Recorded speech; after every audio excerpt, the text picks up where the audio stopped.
Okay, gang, here's the big Dodge project. I know you've been following along. I've got other videos showing progress. Just kind of want to show you where it's at right now. I've got had some damage on these fenders here, down here. Straightened those up, got them filled. Had a little dent here on the replacement door, so took care of that. Had another little section back here. I think the door handle got hit and it kind of bowed this in a little bit. So that's really not much filler at all. It's just to smooth it out. Of course, you saw the cab corner, and it turned out nice. You didn't see the roof. There was a dent where a tree fell on it, somewhere in this area. So I worked that back up and smoothed it out. And the next step will be to get some primer on that. But I'll show you the rest of it. I pulled the hood off, so it'll be done with the bed and the front bumper cover. Of course, pulled the headlights, all that stuff.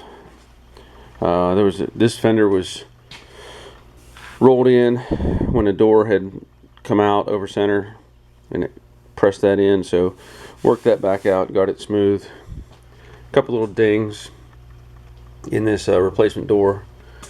Passenger door, nothing wrong with it. Here's something you can see, maybe the color difference where the door handle was and then the paint.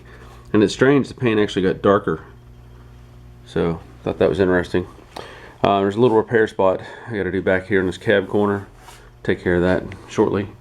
And the plan is to get primer on all these spots today, get them smoothed out, and then get it prepped so I can seal the whole truck and then get some paint on it. But I wanted to show you too was I've got a couple fans going, blowing out, obviously. One there and one up there. And then I added these lights. I know they're really bright, but man, they're doing a good job. And those are from Lowe's. Those are actually LED lights. So this is temporary because the plan is to have sheetrock in this area, but I'm just got overwhelmed and need to get this truck done, so I'm using the space. There's the other LED light. And then I also rigged up a water separator. I had my air line coming in and ran it back and mounted a water separator back here. So I'll also put in a desiccant dryer. Picked one up from Harbor Freight. There's those little filter and desiccant dryer. But that's the plan anyway. Get some primer on it and move on. Okay, so I showed you earlier, I think I showed you, that I painted or did a little bit of work on that Dodge truck with that cheap Harbor Freight gun.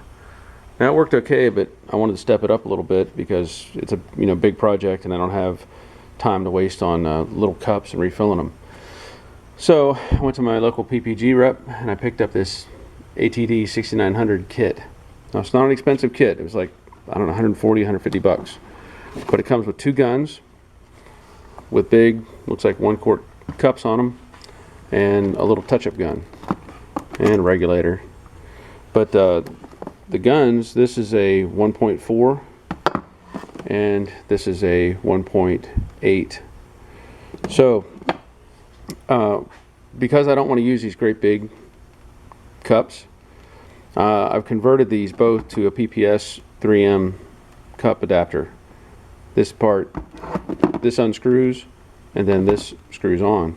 And the way that works is with the kit you get this PPS shell. Now it's hollow, I mean it's got a hole in the bottom. And the reason for that is you take these liners, you buy them in a box. There's a box of cups and liners, or liners and lids I should say. You set the liner down inside of there.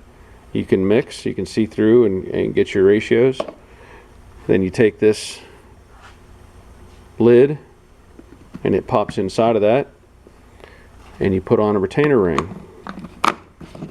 Okay, and when that's all said and done, you can take your gun, put it on upside down, line it up with the fitting, you'll rotate it and lock it in, but now you've got a sealed cup and liner all in one shot. And the really nice part about it is these lids have a built-in screen.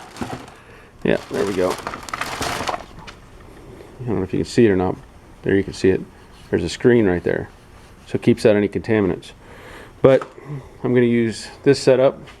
I'm getting ready to throw some primer on the truck. And of course later on I'll come back with sealer and paint and clear coat. Just wanted to show you what I was using, and maybe that'll be helpful. Thought I'd show you another quick little trick.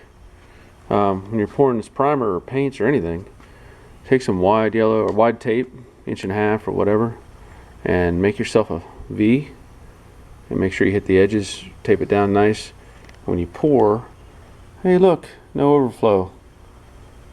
And you can control it, and then you just peel this off and you're done.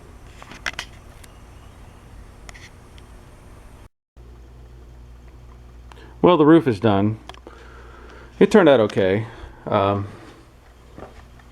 You know, for the restrictions I have with this homemade paint booth and workspace, I'm content with it. I mean, it's red, it's shiny, it's got some dry areas. You can see some of the hail dings that were there before, which I had no intention of fixing. And that takes care of the roof though. So I'm happy with that. And what I'll do is move on and get the rest of the truck, hopefully finish up sanding the primer down on it and sealing it and get some paint on it tomorrow. That's the goal anyway.